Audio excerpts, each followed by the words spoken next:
Assalamu alaikum. Now we are here to continue the remaining part of glycolysis, the second step in which energy will be utilized. No energy will be produced after utilization of two molecules of ATP. ATP के दो molecules हमने utilized कर लिए. अब हमारे पास 4 molecules of ATP will be produced with 2 molecules of NADH and 2 molecules of 2 molecules of pyruvate. ये हमारे पास in the payoff phase we will have. These molecules are oxidized. अब हमारे पास जो end product of investment phase की थी वो क्या थी? 2 molecules of G3P glyceraldehyde 3-phosphate. ग्लिसरैल्डिहाइड 3-phosphate के 2 molecules एल्डोलेस ने फ्रक्टोज 1,6-biphosphate पे अटैक किया and after the attack of aldolase on fructose 1,6-biphosphate इस स्टेज तक हम 2 molecules ऑफ ATP यूटिलाइज कर चुके हैं. यहाँ पे आके जब इसने अटैक किया then in the start of pay off phase या फिर एनर्जी प्रोडक्शन फेज के स्टार्ट में हमारे पास 2 molecules ऑफ G3P हैं.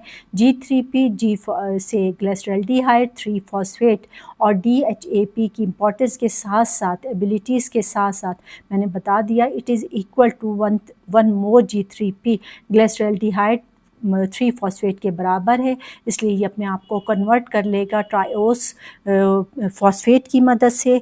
हम इसे नाम देते हैं triose phosphate enzymes triose phosphate isomerase enzymes की मदद से ये अपने आप को कन्वर्ट करेगा G3P में. सो वी कैन से कि in the start of the production energy production phase में we should have 2 molecules of G3P. यहाँ पे हमारे पास G3P के 2 molecules आ गए. अब next stage में हमारे पास energy produced होगी 4 molecules of ATP. 2 तो equal हो जाएगी which we utilized in the first phase और 2 हमारे पास availed energy रहेगी. अब ये हमने देख लिया कि G3P है. अब G3P will be attacked. G3P will be attacked by G3P dehydrogenase. Enzymes का नाम क्या है? G3P dehydrogenase. अब dehydro it means dehydration process will be going on और यहाँ पे NAD will be oxidized to form NADH. loss of electron या loss of hydrogen होंगे और NADH में कन्वर्ट हो जाएगी. एंजाइम्स बता दिया क्या कन्वर्जन थी. हमारे पास एंजाइम्स कौन सा आया? एंजाइम है G3P dehydrogenase. स्टेप 3 में हमारे पास 1,3-biphosphate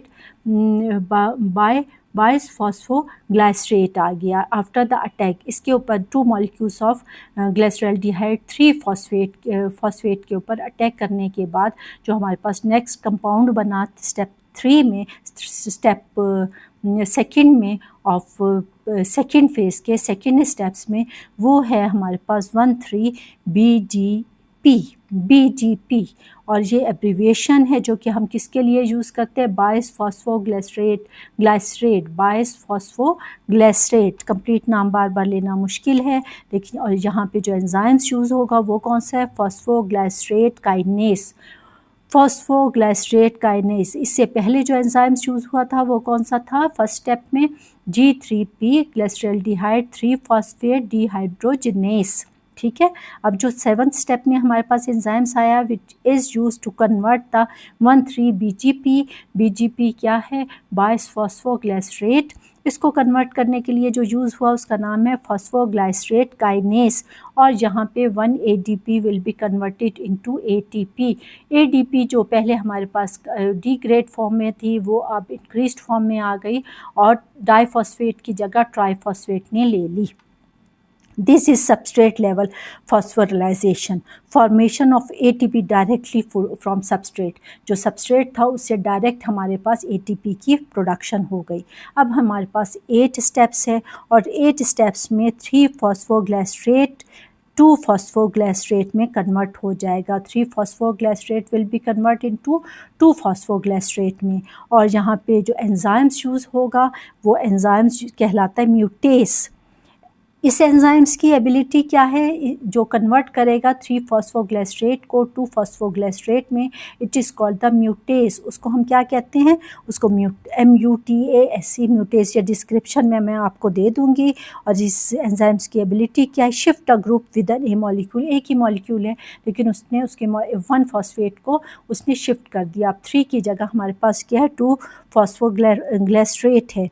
2-फॉस्फोग्लिसरेट converted into phosphoenol pyruvate, और इसको हम एब्रीविएशन में जो यूज़ करते हैं PEP, after the production of two phosphoglycerate. पहले हमारे पास क्या था, starting point 2 molecules of G3P के 2 मॉलिक्यूल्स थे। जब उसकी ऑक्सीडेशन हुई तो हमारे पास कौन सा प्रोसेस आ गया, G3P के मॉलिक्यूल कन्वर्ट हो गए 1,3-बाइफॉस्फोग्लिसरेट में, और NAD कन्वर्ट हो गया NADH पे, ADP कन्वर्ट हो गया ATP में।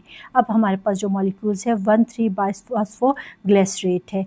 1,3-बाइफॉस्फोग्लिसरेट कन्वर्ट हो जाएगा 3-फॉस्फोग्लिसरेट में, और ये कन्वर्जन किसकी मदद से हुई, ये फॉस्फोग्लिसरेट काइनेज की मदद से हुई। सबस्ट्रेट लेवल फॉस्फोराइलेशन है। सबस्ट्रेट लेवल फॉस्फोराइलेशन का क्या मतलब है कि ATP के मॉलिक्यूल्स दूसरी डायरेक्टली फ्रॉम सबस्ट्रेट से, जो हमारे पास सबस्ट्रेट है उससे डायरेक्टली कन्वर्ट हो जाते हैं, from the ADP to ATP में कन्वर्जन हो गई। अब 3-फॉस्फोग्लिसरेट कन्वर्ट इनटू 2-फॉस्फोग्लिसरेट, और ये किस एंजाइम्स की मदद से होगा, it is known as a mutase. इसे हम म्यूटेस कहते हैं। After the attack of mutase, mutase क्या है, अपने ही ग्रुप में शिफ्ट हो जाना। Enzymes that shift a group within a molecule, अपने ही मॉलिक्यूल में ग्रुप को शिफ्ट कर देना। अब 2-फॉस्फोग्लिसरेट किस में कन्वर्ट होगा, PEP। PEP क्या है, फॉस्फोइनोल पायरुवेट। फॉस्फोइनोल पायरुवेट की प्रोडक्शन के साथ ही हमारे पास इसमें जो एंजाइम्स इन्वॉल्व हो वो एनोलेस है, from the name enolase, phosphoenol pyruvate. तो एनोलेस एंजाइम्स इन्वॉल्व होगा, यहाँ पे वाटर रिमूव हो जाएगा, और वाटर रिमूवल की वजह से ये डिहाइड्रेशन प्रोसेस है, बिकॉज डिहाइड्रेशन में वाटर हमारा रिमूव होता है। So this process, nature of this step is dehydration पे बेस्ड करता है। अब हमारे पास लास्ट और 10th स्टेप है, जिसमें पायरुवेट काइनेस अटैक करेगा फॉस्फोइनोल पायरुवेट या PEP पे, और यहाँ पे जो एंजाइम्स है इट इज़ पायरुवेट काइनेस, और पायरुवेट काइनेस के अटैक के साथ ही ADP will be converted into ATP। इस तरह ATP में कन्वर्ट हो गया, और साथ ही जो हमारे पास प्रोडक्ट बना वो पायरुवेट है। पायरुवेट के 2 मॉलिक्यूल्स बने, 3 कार्बन कंपाउंड्स है, और उसके साथ साथ हमारे पास 2 ATPs जहाँ पे आपको नज़र आ रहे हैं।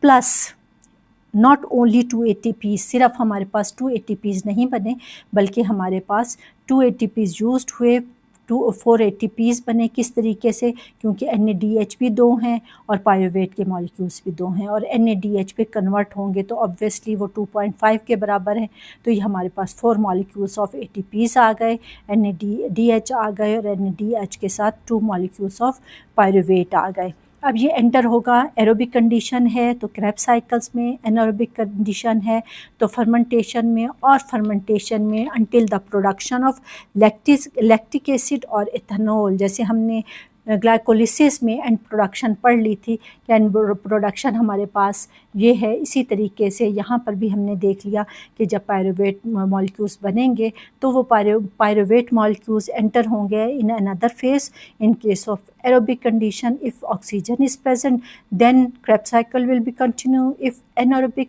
condition or absence of oxygen, then this will be undergoes the process of fermentation, और fermentation continue रहेगा until the formation of lactic acid या ethanol हो जाए। उसके बाद रेगुलेशन अगर हम देखें तो हमने उस पर एंजाइम्स 10 के 10 पढ़ ली है कि regulation of glycolysis will be possible only due to the presence of these 10 enzymes which showed their abilities at each and every steps. These enzymes respond to ATP, ADP and AMP. ये सारे के सारे enzyme जो हैं वो ATP को ADP में, AMP में कन्वर्जन में यूज़ होते हैं. ATP can be converted into ADP and AMP. AMP can be converted into ATP and ATP. So these are reversible. ये रिवर्सेबल है.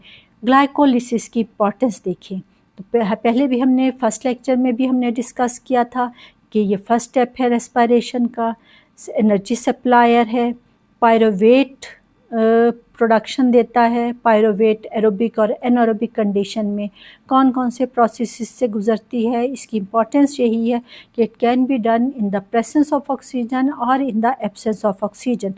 दोनों में ये आगे कंटिन्यू हो सकता है. अगर प्रेजेंस है तो फिर क्रैब साइकिल में, अगर एब्सेंस है तो फर्मेंटेशन में. और ये तमाम के तमाम जो हैं पॉइंट्स लेके हम कह सकते हैं it is very significant phenomena which occur in living cell, both in prokaryotic and eukaryotic cells. अब प्रोकैरियोटिक और यूकैरियोटिक का मतलब आपको पता है कि मेम्ब्रेनस बाउंडेड ऑर्गेनेलीज हों देन इट इज़ यूकैरियोटिक और एडवांस सेल. और अगर membranous bounded organelles, cytoplasmic organelles, even nucleus नहीं है तो फिर हम उसे कहते हैं prokaryotic cells. So all of these points we discussed in the process of glycolysis. हमने हर स्टेप्स पर एंजाइम्स भी देखा, फॉर्मेशन ऑफ न्यू कंपाउंड्स भी देखा, splitting of glucose into 3 carbon compound. Glucose in itself 6 carbon compounds है. ये भी हमें पता चल गया कि किस तरीके से 6 कार्बन कंपाउंड्स 3 कार्बन कंपाउंड्स के 2 मॉलिक्यूल्स में कन्वर्ट होता है. G3P जो हमारे पास फर्स्ट एनर्जी प्रोड्यूसिंग सबस्ट्रेट आती है, उसके साथ साथ DHAP dihydroxyacetone phosphate जो स्टार्टिंग एलिमेंट्स है, स्टार्टिंग मॉलिक्यूल्स है ऑफ सेकेंड फेज़ के, उनकी भी इम्पॉर्टेंस और उनकी एबिलिटीज़ हर चीज़ हमने देख ली. NAD की NADH में प्रोडक्शन, NADH की NAD में प्रोडक्शन, ये सारा कुछ हमने डिस्कस कर लिया. So I think all steps are clear now. मेरे ख्याल में अब आपको सारे के सारे स्टेप्स बहुत अच्छे तरीके से समझ आ गए हैं. So I think you will repeat until it becomes the part of your memory. So thank you so much.